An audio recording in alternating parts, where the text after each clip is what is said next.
Mr. Chairman, welcome to our witnesses. A couple months ago, I got a postcard in my mailbox, which let me know that 3 books that I've written over the course of my career had been used to train Anthropic's Claude AI large language models, and because of this, I was entitled to be part of the settlement in the Bartz versus Anthropic case. Now, this surprised me because, first of all, it reminded me that I used to write books. Now I just post 280 characters every day. But it also surprised me because I didn't know anything about the litigation, much less did I know anything about the fact that Anthropic had essentially swallowed up the contents of 3 of my books, apparently rejecting the relevance and the utility of several other books I'd written. But Anthropic had never called to ask me to use my books. But a judge found that Anthropic's ingestion and digestion of my books without payment was fair use. Claude AI may not be allowed to simply reprint my book and regurgitate it line for line and sell it, but it may profit off of my word choice, my cadence, my style, such as it is, my conceptualizations, and my research, among other attributes of my writing, for free.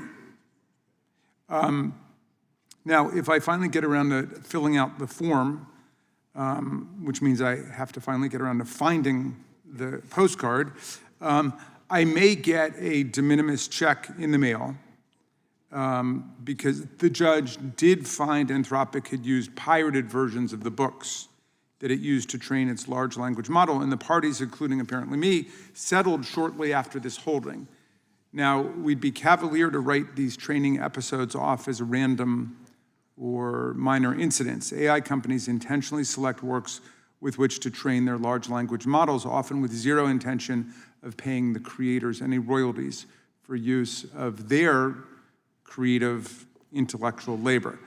Bartz versus Anthropic is just one ominous decision floating in a sea of developing case law in this brave new world.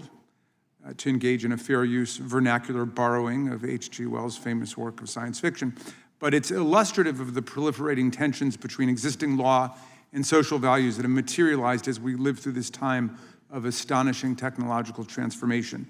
The advent of the internet and the explosive emergence of AI have fundamentally changed the way that we interact with each other, the way we conduct business, the way we think about human thought, human feelings, and human work, and the way we create and consume books, songs, and other creative works.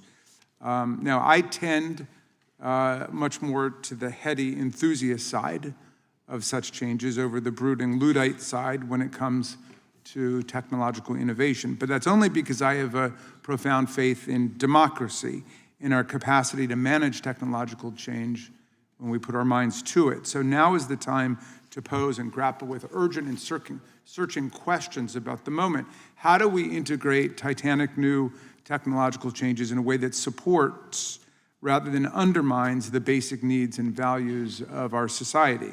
We know from experience that innovations mean little if they are left to create inequality and domination, joblessness, and poverty.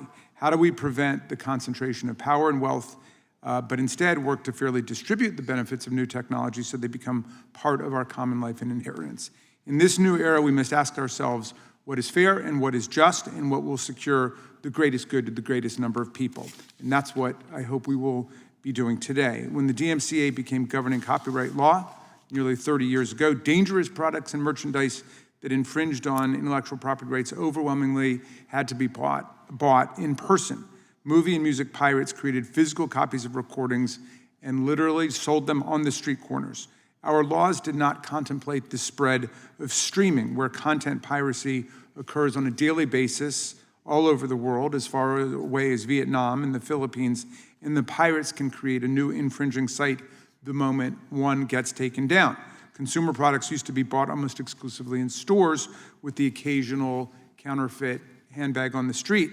Today, harmful counterfeit products like exploding batteries, toxic baby cream, and asbestos-laden crayons can be bought, often, usually unwittingly, by consumers online, and they arrive at their doorsteps in a matter of hours. Even our music laws were designed for a world where listeners discovered music through their stereos, which is why we are left with laws that prevent performers from being paid when their music is played on the radio.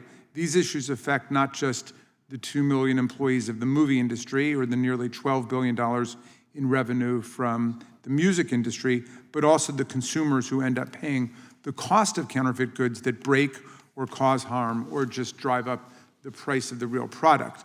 The laws on the books may no longer be fair for these affected industries, and they are almost certainly unfair to consumers. I understand there are many proposals out there with ideas for improving on the current situation. I'm a proud co-sponsor of one of them, the American Music Fairness Act, which would ensure that performers are paid when their music is actually played on the radio. In many ways, AI has supercharged problems that have been percolating since the advent of the internet. Generative AI models allow us to use the internet faster, more accurately, and beyond our individual technological capacities, but our laws have not kept pace with all the changes. Our intellectual property laws were created at a time when it was safe to presume that one must be human to have cognition and an intellect. Some would argue that's no longer the case.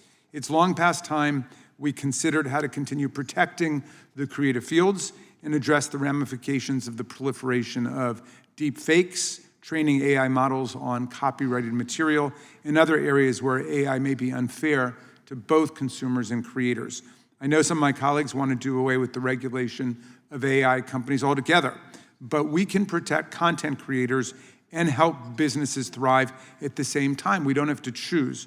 Congress should help provide for the safe adoption of generative AI models that take into account the environmental, labor, and social consequences of such technology. And we should do so while allowing the states to experiment with different approaches. I'm dismayed by those who have caved to a small group of billionaires and now a trillionaire who own these AI models and have proposed broad preemption of state common law causes of action and state legislative decision-making with no federal regulation at all. There's no reason we should do away with common law tort claims that act as the basic national safety net for fairness. The National Institute of Science and Technology should absolutely be allowed to test frontier models.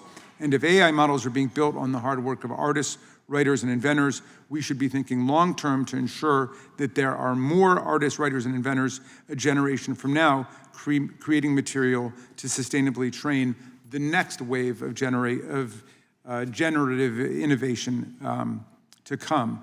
The rational next step for this committee is to ask ourselves how we can map a path forward for all Americans to use technology while ensuring laws that protect consumers and creators, workers, and families. Thank you, Mr. Chairman. I yield back to you. The gentleman